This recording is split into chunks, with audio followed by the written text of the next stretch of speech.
It is getting quite close to Labor Day weekend, which is known to be the weekend when everyone gets their garden veggies into the actual garden, and I am not ready at all. This is the first order of business. I have a 3 cubic meters of garden soil that I've just ordered that needs to go out into the garden to add some nutrients back for the new season, but I also need to fill up a new garden bed. It has taken a little time and persuasion to get Allie out here to work on the garden bed, but I was finally able to get him out here and make a new bed for me. So originally what I wanted was just a border to go around my pepper bed, because I'm not sure if you remember last year, but all the soil was just kind of washing away because it was on a slope. So Allie actually came out here and he has created something way more than what I originally had planned. He has actually extended the whole garden out in hopes that it will keep the spiders a little bit more at bay and out of my garden, but made this massive bed. It is, I don't know, double, maybe 2.5 times the original bed that I had here, so I can fit a lot more plants in it this year, and I'm really excited to get that planted out.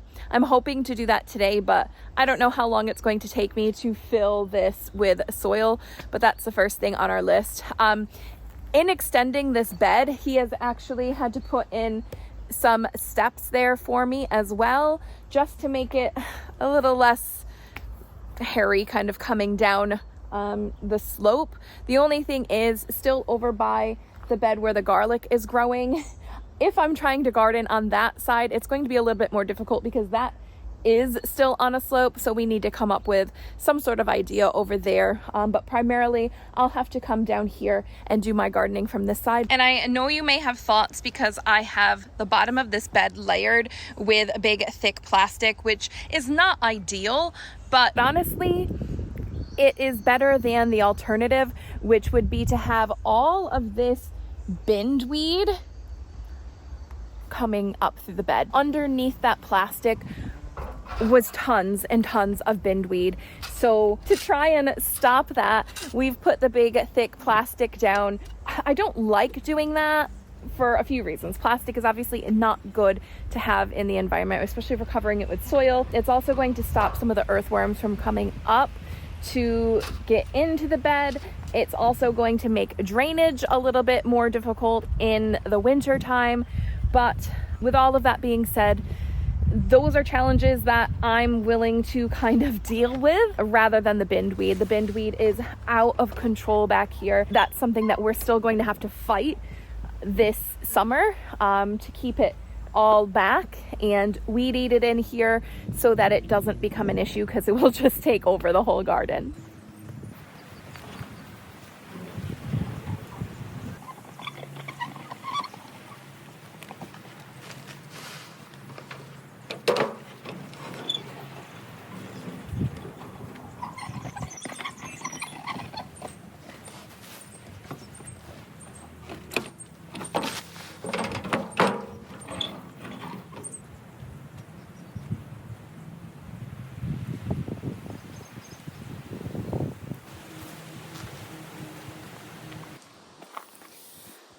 Okay, at this point I have done 10 wheelbarrows full of soil, and it's filled about half of this bed.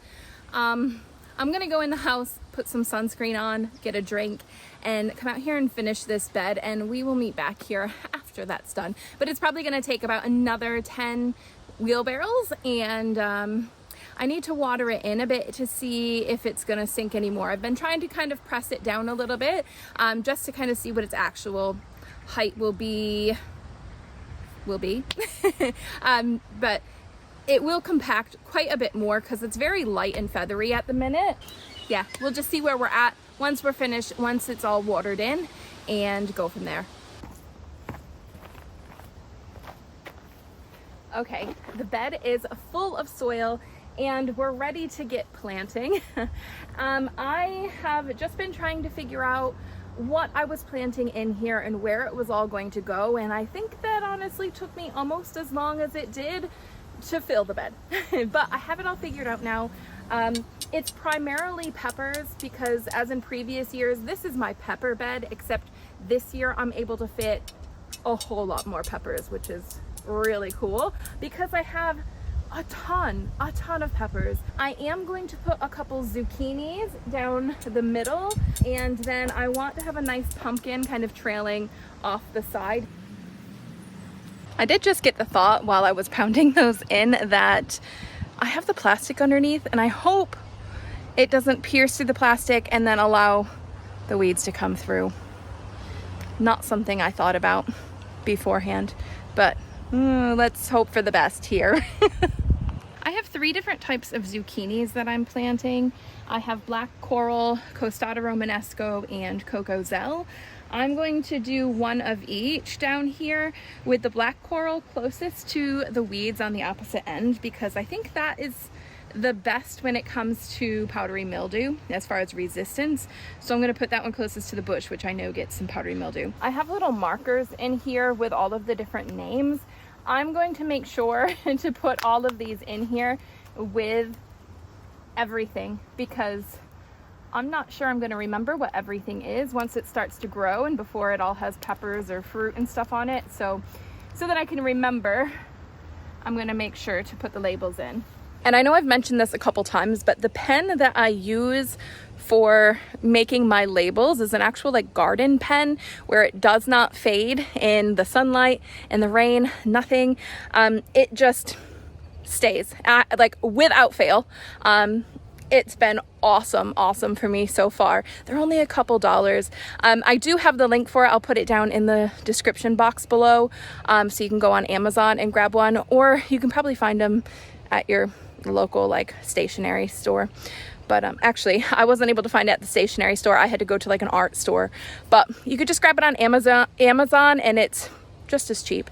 So yeah, I'll put that in the description box. We'll go ahead and start getting some of these other things into the garden bed as well. This right here, this is some sacred basil or holy basil. I have a few of these that I'm growing this year. I figured I have a little bit of a space here, and I'll just chuck these in kind of in places where I might have enough space for something, but maybe not something that I want to like sprawl or that's going to grow too big. Well, I don't even know. I've seen some holy basil get huge, but last year I grew it and it did not. So we'll see if we get a little bit of a better result this year. I hope I have trouble where everything's just kind of growing into each other. That would be completely fine with me. This is like a whole mess of different plants that I just chucked in. I could actually tear this apart and make this into 20 different plants if I wanted to. And next to it here, this is a red curry pumpkin. I absolutely love these. We grew these last year and they were so good, honestly. We cooked them up.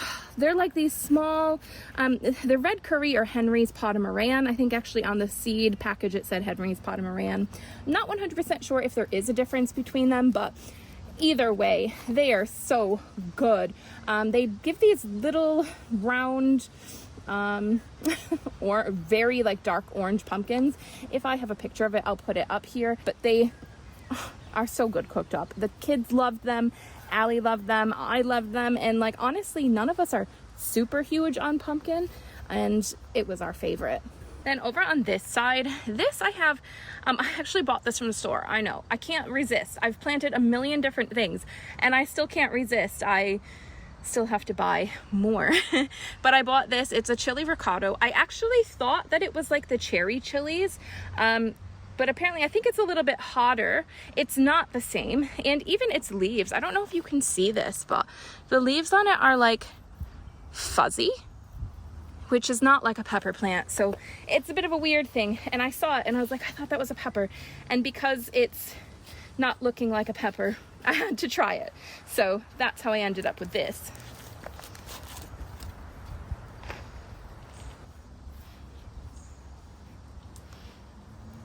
There is this empty space at the front. That is going to be for my red habaneros, my Thai chilies, and I have a couple other cherry chilies that are going to go in that space.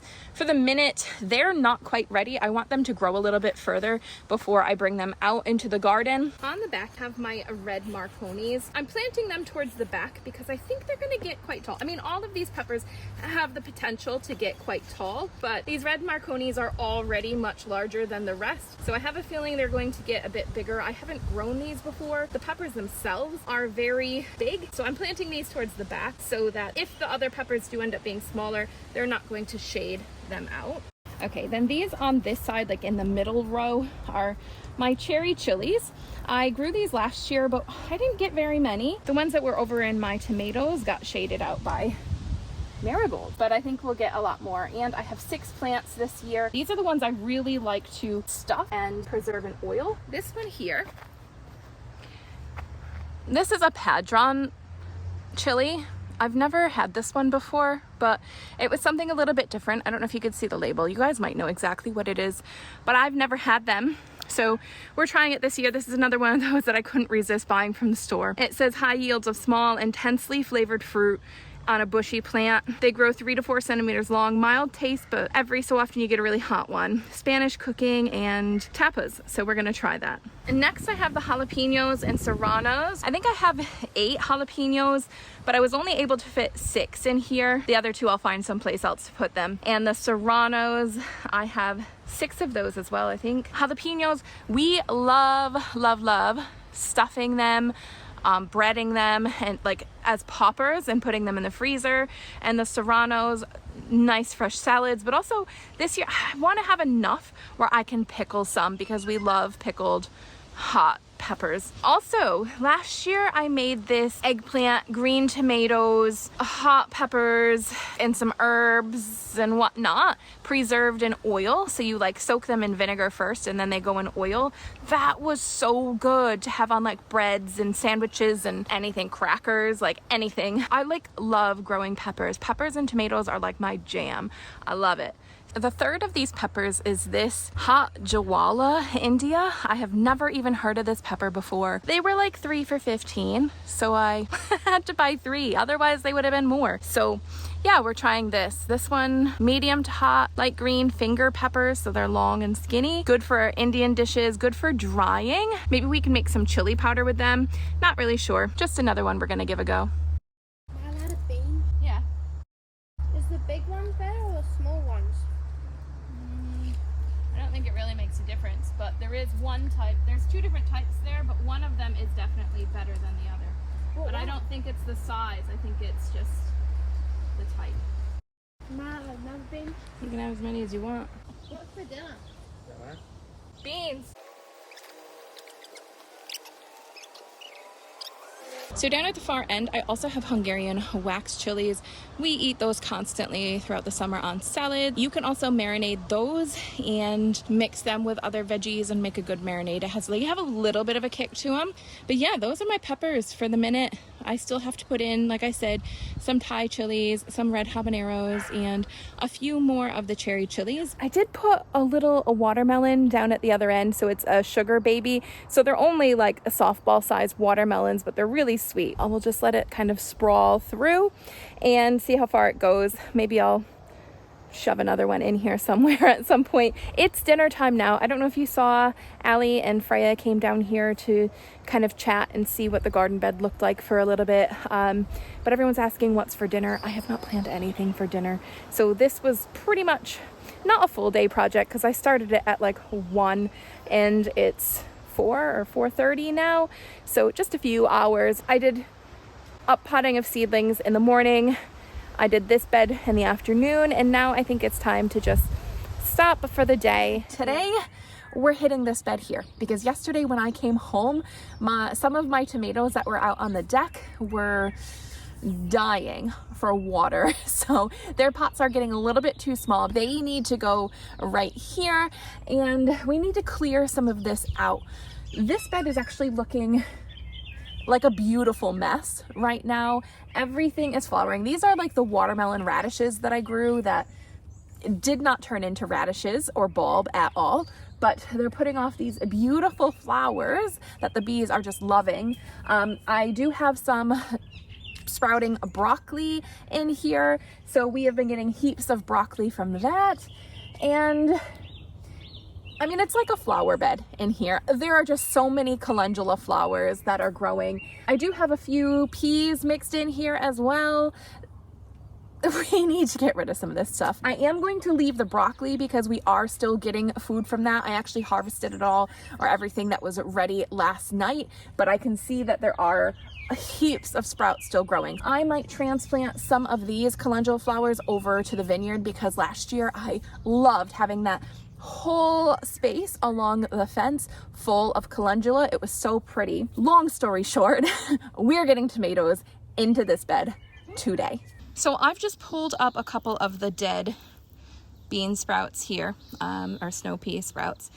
But on the roots, I actually meant to snip them off and leave them because on the roots, can you see these little bumps here? They're kind of white. That is actually nitrogen. We want to put that back into the garden. That will give nitrogen back to the soil, so it will feed our tomato plants that we're putting in here, or you know, whatever you, if you have beans growing, it will feed whatever your next crop is. So we want to make sure that we keep those. So I'm actually going to make sure that this gets chucked right back into the garden bed so we can keep those little nitrogen pockets in the garden soil. There are a few things I'm going to do to this garden bed. As you can see, the soil is pretty dry, so we need to get some water in here. It does get moist as you get lower, so we have a little bit better soil, but it really does need some nutrients. First thing I'm going to do is just hit it with some water. Next, I'm gonna chuck in some sheep pellets. So these are organic.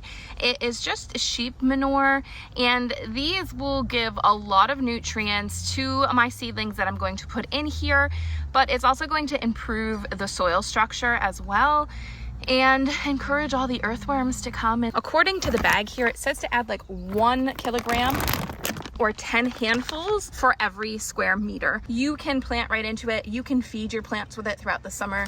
So I'm not concerned about it doing anything terrible to my seedlings that I'm putting in. The watermelon radish and the beans, I'm chucking back into the bed. I'm gonna chop these up just into smaller pieces to help it break down a little bit quicker. And we're gonna have these give some nutrients back to the soil as well. Actually, these I am a little bit worried about. I'm going to leave the middle section free of these because I have a feeling this will bring in all of those pill bugs and they'll be munching on all of this good stuff, and they will mistake my tomato plants for some of this good stuff. So I don't want them chewing on that. So I'm just gonna move these. We're just going to have all of this stuff be on the sides where we're gonna eventually put our peppers in. I'm also going to have to add in more soil after this as well, because you can see how low this has gone. So I need to put in quite a bit of soil, and I've just bought some fresh garden mix. I'm gonna get that into the soil. So we're gonna be putting like double the nutrients in. So these tomatoes should thrive this summer. I'm also going to put pea straw on the top of this year to help with watering, so we're not using quite as much water. All right, and now this bed is ready to be planted into. So there may be a couple questions that you're asking yourself about why I did things the way I did. Typically in a normal bed, you only need to put about 1 inch of compost at the top of your bed just to give it a bit of nutrients. That can be sufficient in itself. Also, mixing the sheep pellets in, that also can be sufficient in itself. My garden bed soil was quite low. Last year I knew I could have afforded to use a few more nutrients in this bed, and I grew a lot of stuff.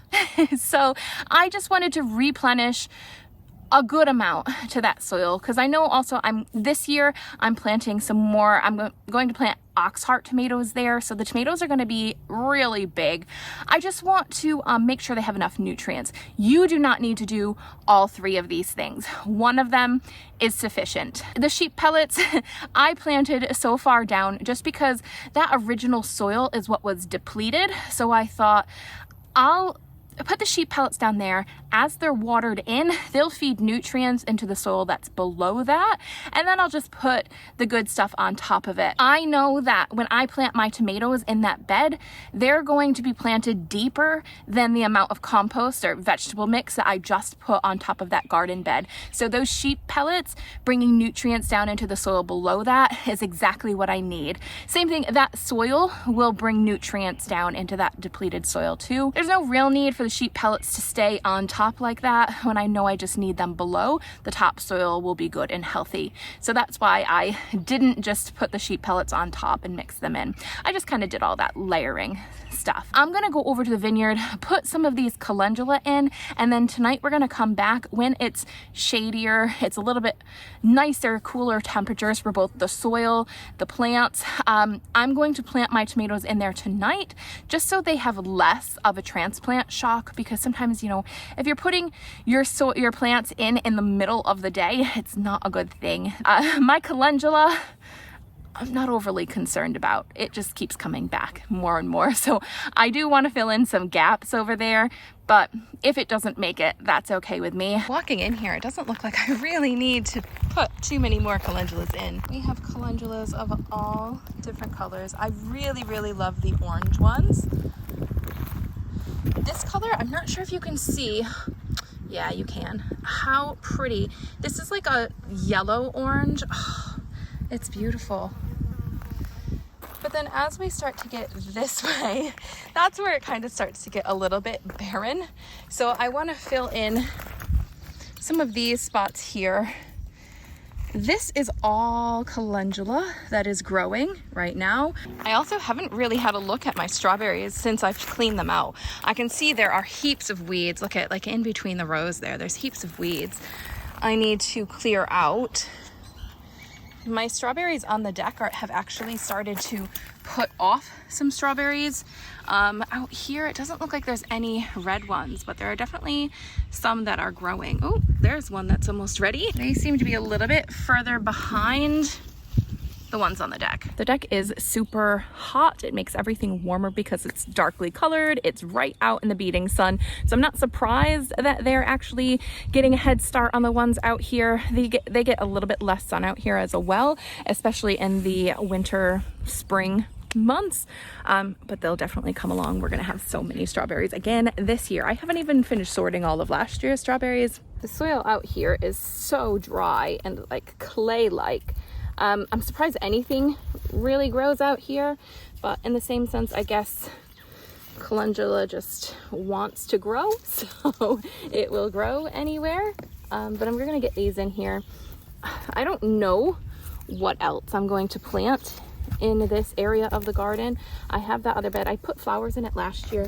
Maybe I'll put flowers in it this year. Maybe I'll have some excess veggies to plant back here. But like I said, the soil, I mean, there was an earthworm in there, but the soil is not great. And if you're planting calendula for the first time this year, great choice, by the way. It is beautiful, but they do spread like mad. I mean, in this bed, you can see all the ones that have self-seeded. There's also a bunch of seeds that are just kind of in here. So they will create more. So if you don't want that to happen, maybe keep them in the container, or you're just going to be having to weed them out quite a bit. But at least it's kind of like one of those things where you only have to really do it once, and then you'll have flowers forever. You know what? I've changed my mind because they're not very happy up on the deck. They're probably not going to be very happy here, but I have some time now, and surely they'll be happier here than they would be up on the deck, because look at, only one of them is standing up on its own at this point. I mean, these guys are just like, they're getting so tall, they just want to be in the ground. So I'm gonna go ahead and plant them before they end up snapping on me. So I brought down 5.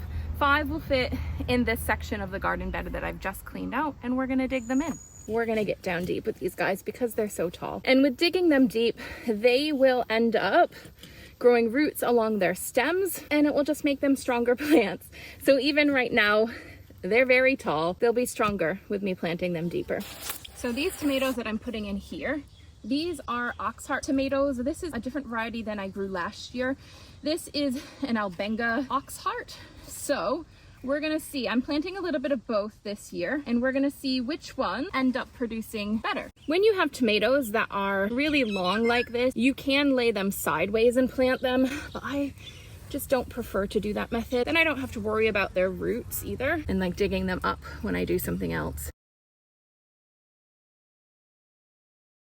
They're all bending over because they were folded over on the deck. So now they're not quite facing the sun anymore. But as they're in here and we keep trellising them up, they'll start to face up automatically towards the sun just on their own.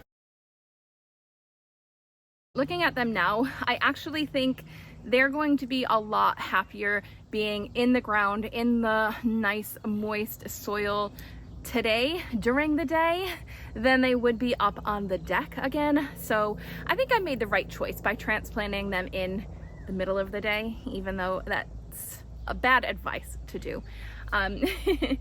They were just getting so big and tall. They're very strong plants. Their stems are very thick. They're not weak plants. It's just they're getting so tall. They just need a little bit of structure to hold them up. So even with me planting them deep, I mean, I planted them, I don't know, 6 to 8 inches deep, and they're still already reaching the trellis.